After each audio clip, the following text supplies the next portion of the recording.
Hello and welcome to BYJU'S Exam Prep IAS YouTube channel. And a very warm welcome to our weekly review of international events.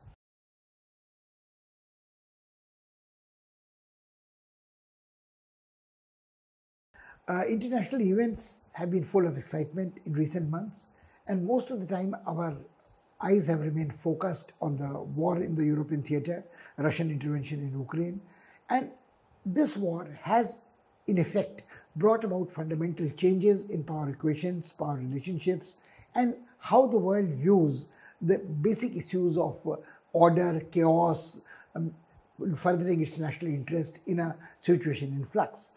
And in this whole, what has emerged recently is France's emergence reassertion of France as a major power in the international arena. This is the year of presidential election in France, and there's a variety of reasons Emmanuel Macron has attracted attention. When 5 years ago he assumed power, he was the youngest head of the state since Napoleon Bonaparte in his country. And this time when he's contesting elections, he is going to probably be the first candidate who has got two successive terms in decades as a president since Chirac and Mitterrand. And his popularity rating after 5 years of incumbency continued to be very high. How he has projected himself as a strong leader even before the Russian intervention in Ukraine is an interesting issue. What kind of challenges he faces in his own country, we'll have a look at. But more important, how is the resurgent France under Macron going to impact on international relations, especially in Europe and elsewhere, is something we will do with you this time. We'll do other interesting things also. Nothing has remained untouched by Ukraine. At one stage, it seemed that the Iranian nuclear deal was all set to be signed and sealed. Suddenly, Russians put up some riders, raised some objections, and this deal seemed to be again stuck or stalled. Now, the Americans are very keen at this moment that nothing happens on the international arena or the stage which is adverse to them. Their retreat from Afghanistan has portrayed them as a power in decline. Their inability to resist the aggressive designs of Putin in Ukraine have exposed the hollowness of the claim that NATO can be an effective shield or the Americans can take on the other superpowers. So if Biden is reluctant to take on Russia under Putin, then how can he be trusted by his allies in Europe and elsewhere? So that's the other issue. So how does it, United States tries that the Iranian nuclear deal should go through, but it's not the only problem which Biden is facing. In his own backyard in Latin America, momentous changes have taken place. Presidential election has in Chile thrown up a new, young, dynamic leftist and a leftist or different leftist order in position of power. Same thing has happened more or less. A commoner has taken over from the elites in Peru, and this has allowed the president Obrador of Mexico, who had been more planned towards the United States, particularly about the refugee crisis, to also look for greater autonomy in his own policies. Bolsonaro runs amok like a bull in the china shop, no changes, but how does it all this affect America's influence in its own backyard? Also we shall see. We shall have a look at all these things and discuss their implications on Indian foreign policy.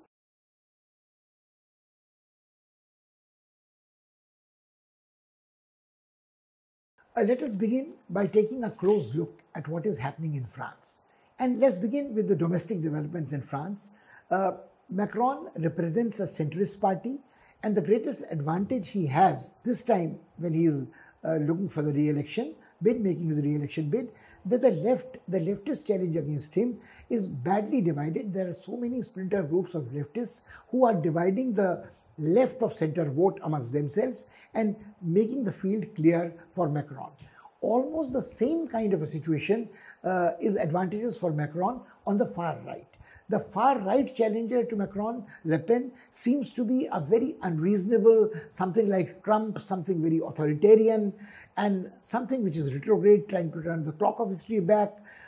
So the major challenge would be the economy. How well has Macron managed economy? How well has he kept the centrist constituency satisfied? He has had problems of protests by organized labor, both from left and extreme right, but he has managed this quite successfully, and he could also explain to his constituents that ever since Brexit, he has tried to look after the French economic interests with great determination and strength, whether it's the fisheries in the shared waters with United Kingdom. And then let's not forget one thing. The crisis in Ukraine has allowed him to project himself as a strong leader. And another factor in French domestic politics is a strong issue of democratic tradition, individual liberties, and also secularism. Now, France is one country that has made no compromise in terms of secularism. It is even-handed in public life. There is no place for religion from the days of Napoleon. And whether you are a Roman Catholic Christian, whether you are a Protestant, whether you are a Muslim, whether you are a Sikh or a Hindu or a Jew, the public domain, there is no place for religion. Religious freedom of worship and belief is in your private life. So there have been attacks, very intolerant attacks, Islamic terrorist attacks, which have challenged French secularism, but Macron has not yielded any ground. He has also been reasonably strict about the refugees, not like open-armed policy of Angela Merkel, the former Chancellor of Germany.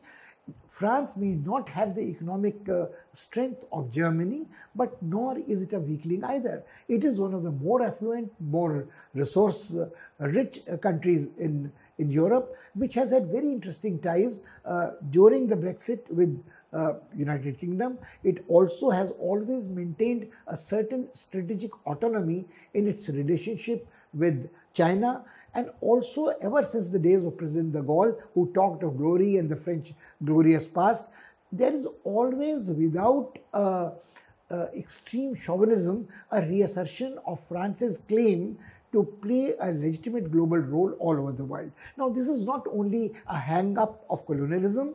Macron also knows that the French energy security is probably in a better position than Germany because it is not so dependent on Russian gas or Middle Eastern oil and gas as it is on nuclear energy. Now, for the nuclear reactors operating in France, it needs uranium for the fuel. And this fuel comes out from all over the world, from Kazakhstan to, more importantly, countries in Africa like Niger. Now, during the years of colonialism, there was a francophone part of the world, and Africa was important in this. So whether it is Algeria, whether it is Niger, whether it is Western Sahara, the French presence in this region is not entirely philanthropic. Its participation in United Nations deployment, its deployment of foreign legion there, and now it is saying that we'll withdraw from this because we are not required or wanted there, is also kind of giving an ultimatum to the French states that their stability and security, particularly when they are confronted with the threat of Islamic terror, is dependent on the kind of support which France provides for them.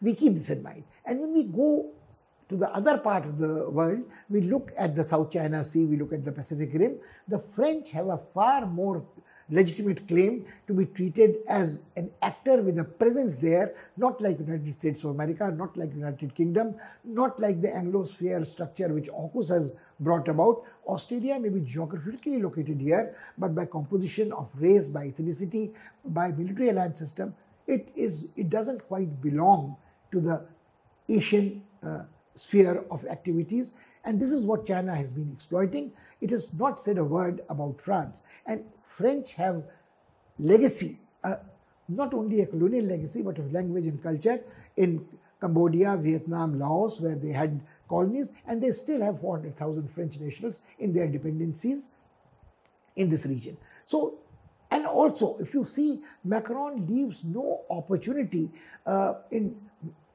entering a conflict zone, whether it is Lebanon or whether it is elsewhere, by saying that, look, if help is needed, France is there to help you out. He has been criticized for trying to step back and try to come back through a back door to establish neocolonialist control. But even in the North American continent, if you go to Canada, there's a Francophone area, and in Quebec, and there is a presence which Macron can enjoy almost effortlessly. Another thing which goes in favor of Macron domestically is that he belongs to a generation of leaders which is far younger than most of the people. Now, Putin has been in power for 20 years plus. He is on the threshold of his 70s. He might have got constitutional reforms which allow him to stay in power if he wants lifelong. But there is a difference. There was a time when Trump would derisively talk of younger leaders, whether it was Trudeau or Macron, as young leaders slightly wet behind their ears, not experienced enough.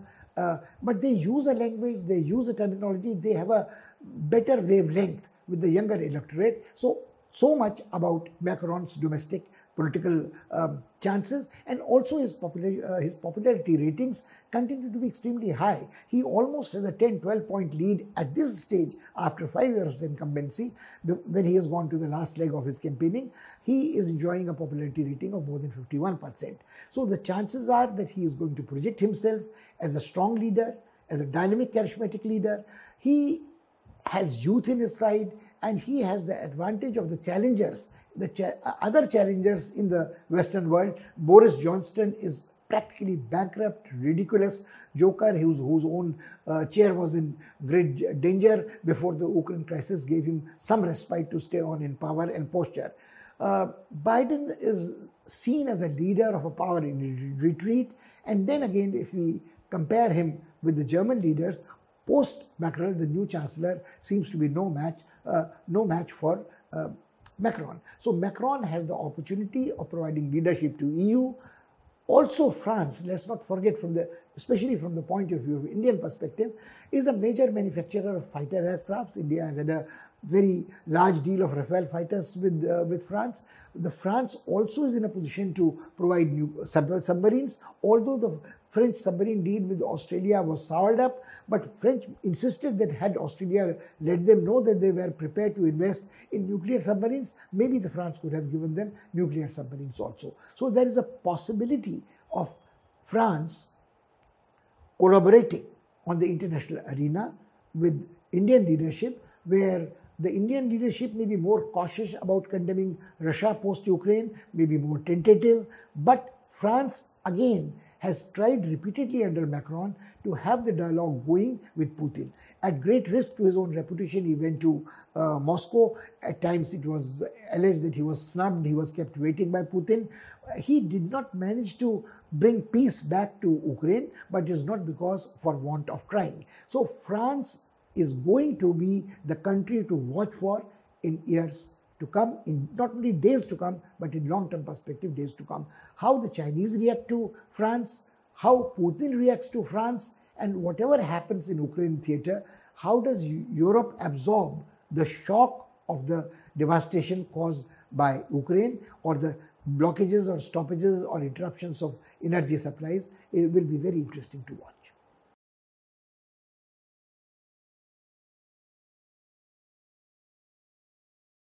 The scene in Latin America has been changing very fast in recent months.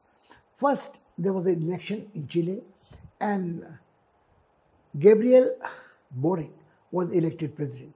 He was a young leftist, and he had started more than 10 years back as a student leader. He was just 25 years old then, and his agenda was articulating then as a student leader certain very idealistic goals like equality, like social justice, like commitment to inclusive politics, which gave equal role to LGBTQ community. He talked of climate change, and it seemed that he was much too idealistic, youngster with stars in his eyes, totally unfit for role in national politics. But 10 years have made a great difference. Not that he has become more realistic or he has become cynical. He has not changed his agenda, but the constituents have changed, the electorate has changed, and I think people have realized that the person who was opposing him was almost supporting the policies of the greatest villain in Chilean history, General Pinochet. And his main plank was basically, the plank was restoration of law and order. Now, restoration of law and order was the ploy which was used when Pinochet was ruling with an iron fist, and there were disappearances of youngsters. There was law and order. trying to impose law and order, the legal system was totally rigged and rule of law was ruined, from Allende's murder to disappearances of a whole generation. So that is what they say, that they were referring to Chilean youngsters as a broken generation, as a wounded generation, and the healing up process is something what the young voter is looking forward to, not a revival or restoration of the rule of law of the Pinochetan variety. So when ultimately the run-up to the elections took place, there was no runoff which was necessary. Boric won the election with a very handsome margin of over 10% over his rival, and the rival conceded a defeat. Boric lost no time in announcing that he would be a president of all Chileans. He would not carry an ideological baggage with him, and the priority areas which we articulated were interesting. He said inclusive politics and social justice would take priority, which means that the majority of the funds at the command of the government would be spent on education, healthcare, and employment. He also made it very clear that he was not going to reduce the priority of climate change and its impact on developing nations. He was not going to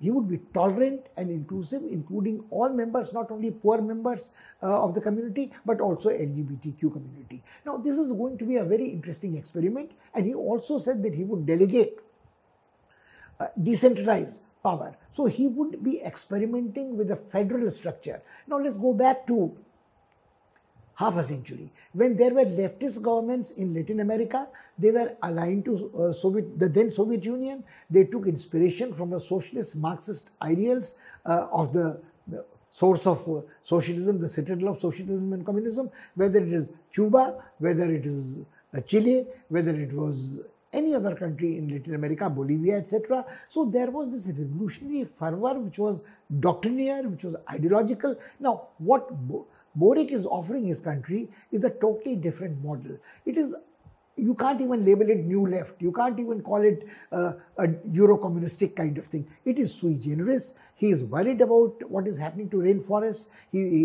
I mean, although Chile doesn't have too many rainforests, but the continent has, and what Bolsonaro is doing to them, what is happening to the violation of indigenous people's rights, what is going to happen to their cultural heritage. And again, they have to say, it's a vast country from almost the northern tip of the continent to the extremity in the south, a thin strip of land having a coastline of 6,000 miles opening out in the Pacific, extensive economic exclusive zone, but does the country have the technological prowess? Does it have the economic resources? Can it do it on its own? Can it build a coalition of like-minded countries in Latin America to realize its ambition? This will be an experiment worth watching for, not only for the Latin Americans, but for the rest of the world. Can there be an alternative to the authoritarian neoliberal model of development to an inclusive, more democratic, more federal, more liberal, decentralized form of governance, transparency, and so on?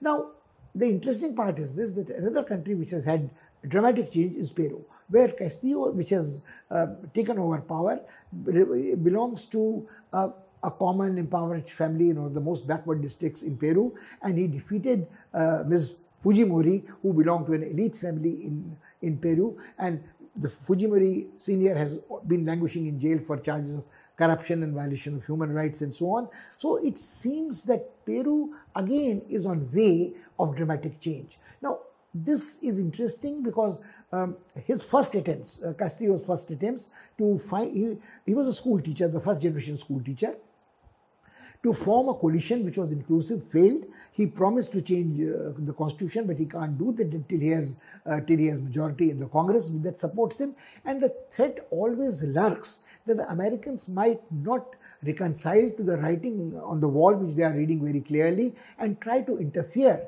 with the political developments in Latin America. Either the army is egged on, or a coup is organized, or the multinational corporations who have a stranglehold on the economy and the resources of most Latin American countries might again subvert the political process. But the chances this time seem to be very, very real that if Peru has changed, if Chile has changed, and also some other countries have changed, the Americans probably will have to yield and reconcile to these changes.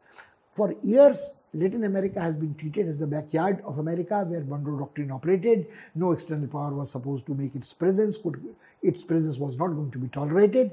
But interestingly, Biden now has been forced by developments in Ukraine to worry about even a country like Venezuela, where the Americans had tried. The American government may have washed its hands clean of those charges, but there were in reality not one but more than one attempts at coup sponsored from outside by people who had been either former agents of the intelligence service in America or where they were mercenaries, and they had support, at least covert support at least, of the Department of State and the CIA. Now, Maduro survived those things.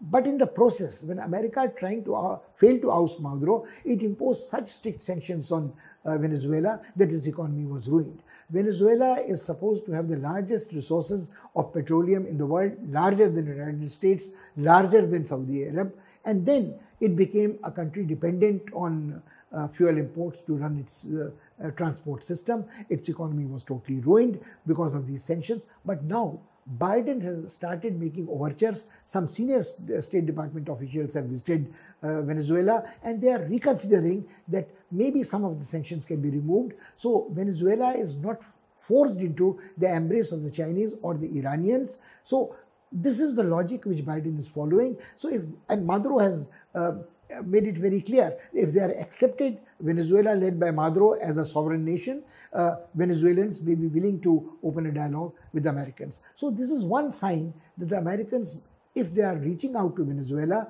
they might also reconcile to what has happened in Peru and in Chile.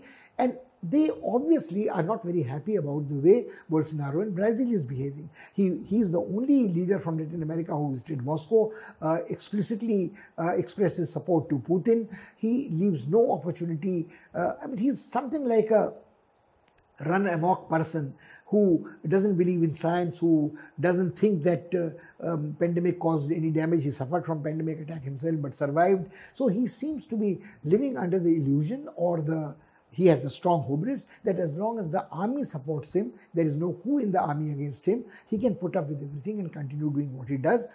Whether it will be reflected, his overconfidence in coming elections, is something to see. His mishandling of COVID is against him. His blatant anti-Americanism seems to cater to a certain section of electorate as a strong man, a nationalistic man, an ultra-nationalistic leader. But the damage he has done to the rainforests in Amazon also is there for everybody to see. And there has been concerted international pressure on him and the companies whom he favored not to continue with this job. Thousands of hectares of rainforest is destroyed in a day in this country. So, but again, the problem is that Brazil is a very large country. And Brazil has the technological resources, and Brazil has the natural resources. As a sovereign state, if it refuses to concede that the Amazon rainforest is a common heritage of mankind and is the only way Brazil can make progress, and Brazil has the capacity for manufacturing life-saving drugs, for space research. Brazil has opted out of the nuclear weapons program, but it has the nuclear research facilities also. So there is a country, at least in Latin American continent, with which India has had closer relationship than with other major actors in Latin America. Under the IBSA, we had interacted with Brazil. In BRICS, we have a relationship with Brazil. Although the BRICS relationship after entering of Russia and China sort of undervalues the relationship between Brazil and India and South Africa. South Africa has been preoccupied otherwise, but there is this thing which we have to keep in mind. So Brazil is a country where India, despite the difference, because of the overlap of technological interest, complementarities in research and education field, can probably in this digital day and age think of coordinating not only scientific research, cultural exchanges, but also strategic aspects through satellites in the sky. Argentina is basically a country dependent on animal husbandry. There has been an extremely interesting, uneasy kind of a relationship there. The legislation which bans abortions, the resistance which people have to that. And in all these countries, whether it's Argentina, whether it's Brazil, to a lesser extent in Chile, the Roman Catholic Church plays a very important role. And in coming days, it will be worth watching how the other countries in Latin America respond to the changes in the major countries in Brazil, in Mexico, in Peru, and in Chile. Peru may not be a big country, but its location is very, very strategic in this case. Now, Bolivia also has rich resources of lithium, and how Chinese have made an entry into this continent and tempted some countries with One Belt, One Road initiative is something which China has to watch. So if America wants China to be excluded from a special relationship with many of these countries, it will have to be more tolerant of the autonomy and the ambitions of the countries in Latin America. How India responds to this will be worth watching.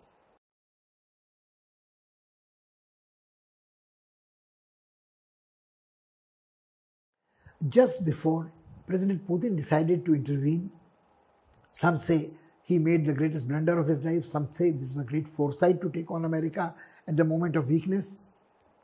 In Ukraine, it appeared that the agreement which Trump had subverted, the agreement on nuclear energy's development for peaceful purposes with Iran, was all ready, it was sealed and signed, the talks in Vienna were progressing. Suddenly they were stalled. Suddenly the Russians came up when harsh economic sanctions were imposed on them. They said, no, we have a problem. We want a guarantee written in this agreement in the new framework that no sanctions for dealing with Iran would be imposed on Russia after this new arrangement is put in place. So it appeared that the Russians were adding a conditionality which the Americans were not willing to agree. At the same time, we should not forget that the Americans are desperate at this moment to improve their ties with Iran. They do not want Iran for all times to go and join the Russian-Chinese bloc. And if this happens, the Americans will be very adversely placed in the context not only of energy, but also in the geopolitical context. So there have been efforts to restore ties with Iran, and the Russians claim that the Americans have also agreed to write in these guarantees in the agreement. There is no official confirmation of this, but it is there. But there is one more major problem about this agreement with Iran to progress.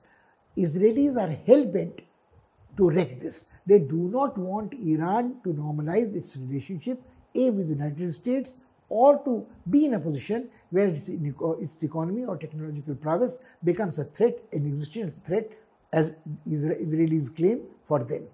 As it is, despite the sanctions, the Iranian economy has proved its resilience not only to survive but also to play an important enough role in the neighborhood immediately. They have been active in Syria, they have been active partly in Iraq, they have been active in the Gulf region, they have supported the Houthis in southern Yemen, and with their assistance and their support, they have been able to launch major attacks in Saudi Arabia. So there's one part where the Iranians have not yielded ground at all. Ultimately the Gulf was traditionally called the Persian Gulf, and they have access to ports like Hormuz. They have Chabahar comes very close to this area, and Iran is a major Shia country, has claims for a leadership of the Islamic world on its own. Although the majority of the Muslims in the world are Sunnis, and the Saudi Arabs, the custodians of the holy places of Sunnis, think that there is no rival for them, but that's not quite true, because the Persians also go back to a historical legacy which is pre-Islamic, which is what the Saudis cannot do. They can only go back to the days of their affluence and oil and riches and the advent of Islam. But the Persian is a civilizational force which has had a presence globally historically. That's one part.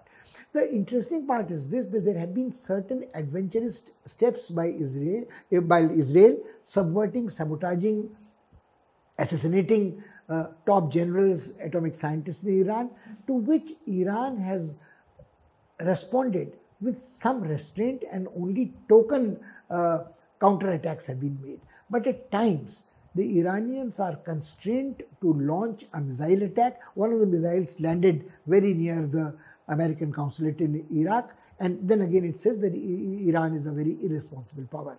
But this interesting thing is that will Israel or will Saudi Arab be in a position after its normalization of this region, Emirates relationship, to curtail or to blockade Iran from emerging from out of its ostracization. So that is something which we have to very carefully keep in mind. And the Americans, unfortunately, have exerted influence, call it pressure, call it advice, on India to abstain on the votes which are condemning Iran. At best, India has abstained. At times, it has disappointed Iran. And India itself has been dependent on Iran for its oil energy security. And India has to relook at this, that if the whole global energy security scene is changing, can it afford to put all its eggs in one basket?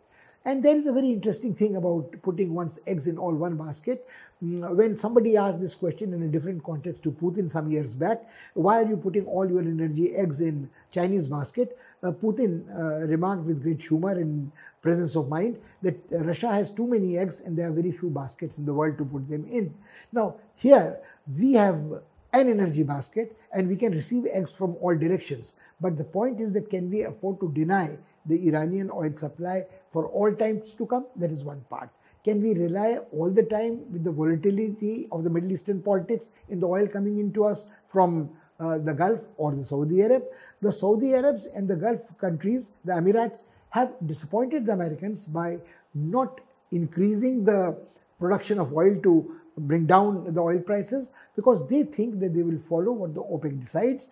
This puts another pressure on Americans that if they cannot take for granted that the Saudis or the Emirati will follow their advice, they have to protect themselves.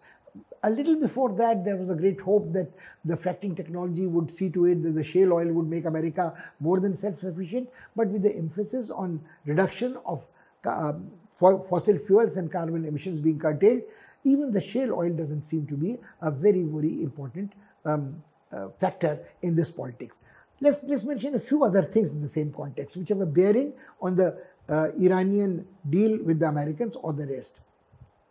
You have, for the first time in a decade, an Arab leader like Assad visiting UAE.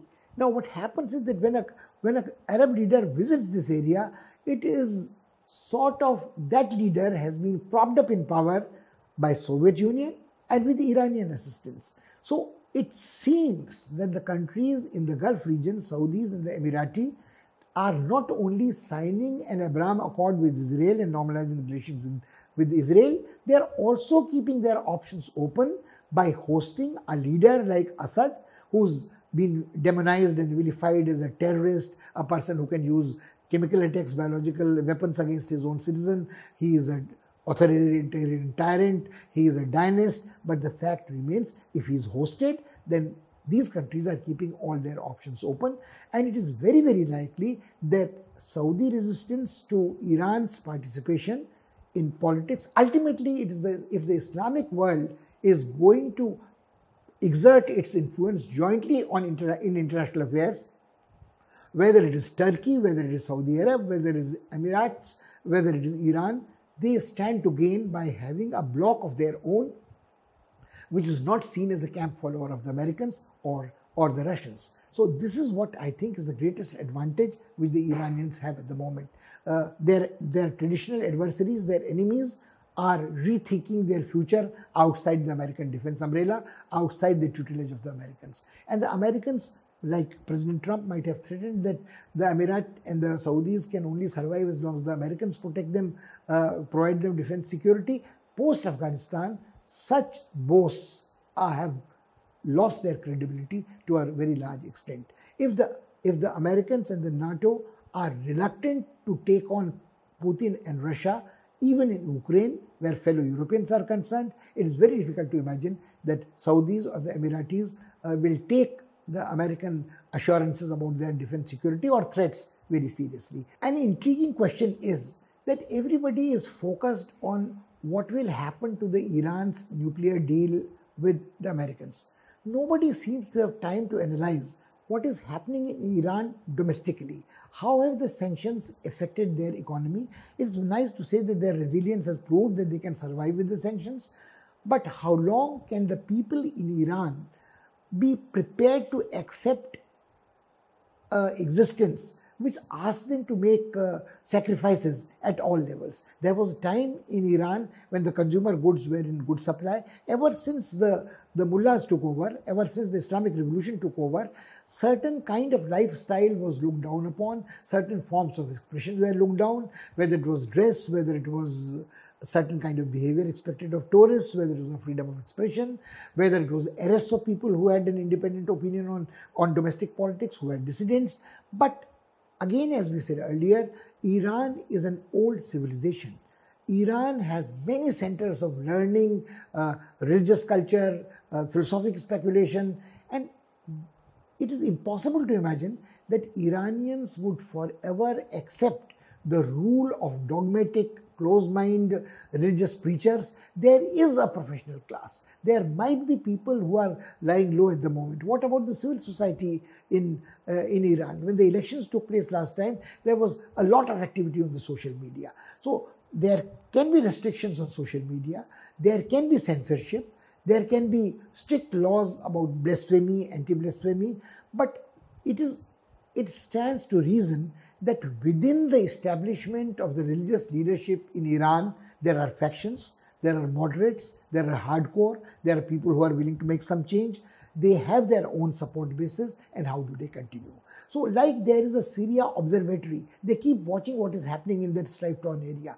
Very little attention has been concentrated on what is happening inside domestically in Iran. We talk of the nuclear program, but do we know about its strengths, its industrial capacity in other fields? Sanctions have, of course, adversely affected. Iran was one of the few countries which declared that it would try to make its own COVID vaccine. So they are doing, but how are they feeding their people? How are they clothing their people? What is the housing and architecture doing there? What are the institutions of learning doing there? What, inflation and prices everybody can talk about, but since we say that Iran has found a route to export its oil to Russia and to China through ruble and yuan route, it may have expected a cut on prices, but it has some money to spend, some resources to spend. So I think it is time to also look beyond the nuclear deal with America. Goes without saying, if the deal, heaven forbid, falls through, Iranians would probably have resilience enough for another couple of years to survive without the deal being there. They probably can survive a few more sabotages and assassination attempts by Israel. But they also have equipment and resources at their command to make life uncomfortable for the Saudis or the Emirati through their proxies in South Yemen, etc. So we would like you to think about Iran as it has evolved since the Islamic Revolution. It is almost how many decades?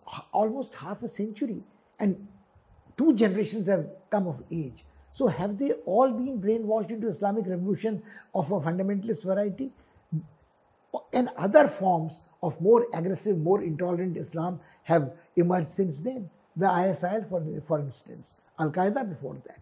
So it is not only that the Islamic world is divided between Shias and Sunnis.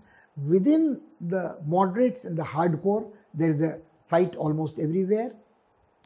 It is also a fight between technology, modern science, freedom of expression and learning, and representative government. So it is not necessary for all countries in the world to follow the American model of democracy or the British model of democracy. But when they devise their own representative, inclusive models of governance, they have to be truly representative and truly egalitarian. Is this happening?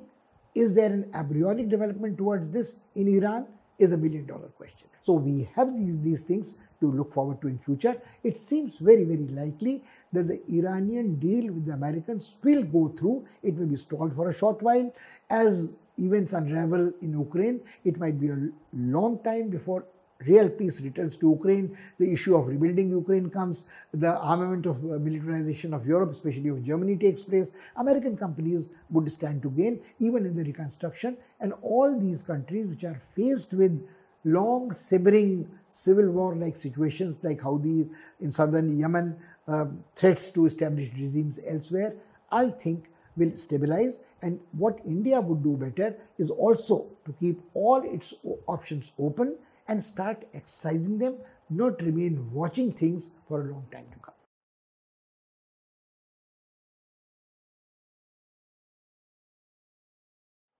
That is all we have for you this time.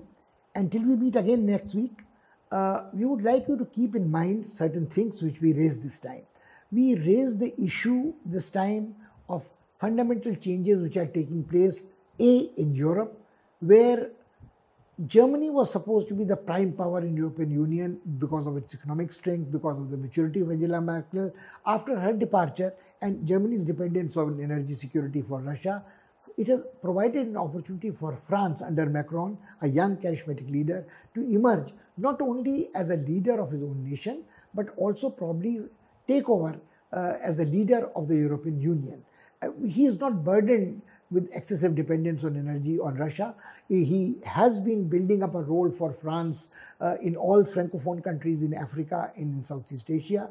France, we tend to forget, is a permanent veto-wielding member in the Security Council of United Nations, and it has a dynamism of a leader who's seeking a re-election and who seems to enjoy higher rates of popularity than any of his predecessors in the last leg of the election campaign. And it has the technological capacity, it has an interesting relationship with our own country, and there seems to be a mutual overlap in the strategic perspective, in terms of strategic autonomy, multiple strategic alliances, and also in the field of arms deals, which France becomes important for us. The second interesting thing is whatever is happening in Latin America. Is it just the example of one more sign of America retreating, becoming very weak, becoming reluctant to intervene?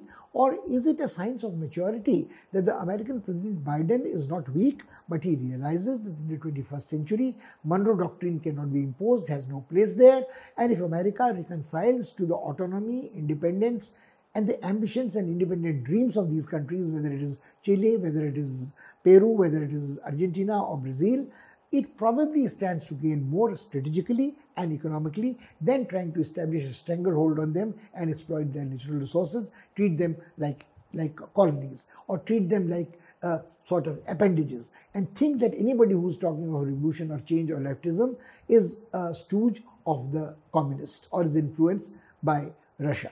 That's one thing which we have to keep in mind. How does it affect Indian national interest? We talk in terms of IPSA, we talk in terms of BRICS, we talk in terms of complementarities with Brazil, and in the process we might overlook fundamentally significant changes taking place in Chile, which talk of an inclusive society, social justice, climate change, decentralization, a new federal structure, a kind of a rainbow coalition, and also balanced development across regions and decentralization of power. A country of the size of India, a country with pluralistic heritage, a country of great disparities also, and social divides and imbalanced regional development, probably would learn certain lessons from a country like Chile if the experiment succeeds. There are common issues about climate change, there are common issues about indigenous people in their heritage, there are common issues about social justice and employment, education, infrastructural development, and health services, which are of common interest areas. Then we come to more proximate regions, like what happens to Iran.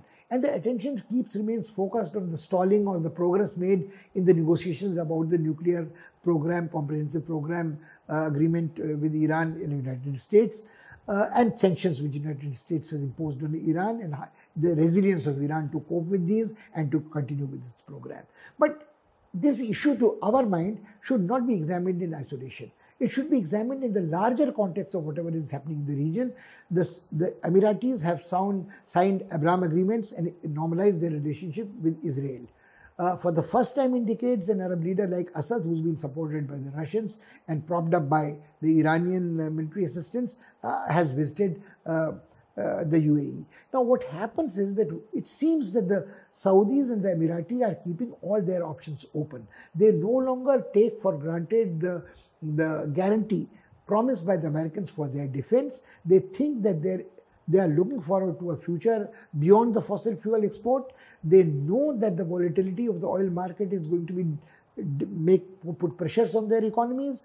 They also know that there are challenges to established monarchies, not always constitutional. There are feuds within the countries in the region, in the Gulf, say for instance between Qatar and Saudi Arab.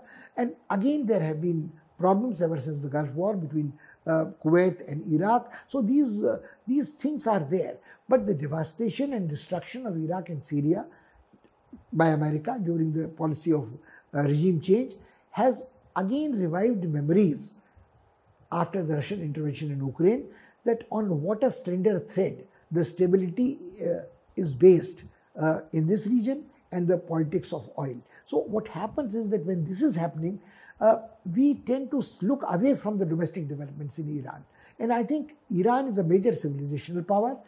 How effectively it copes with sanctions is one thing, but how effectively it is responding to the aspirations, hopes and despair of its own younger generation. The Islamic Revolution has been there for decades, but does it mean that all the generations have been brainwashed? They are not looking for consumer goods anymore. They are not looking for freedom of expression. Are they not looking to a public life where religion is not the dominant influence? So we talked about France, we talked about French secularism.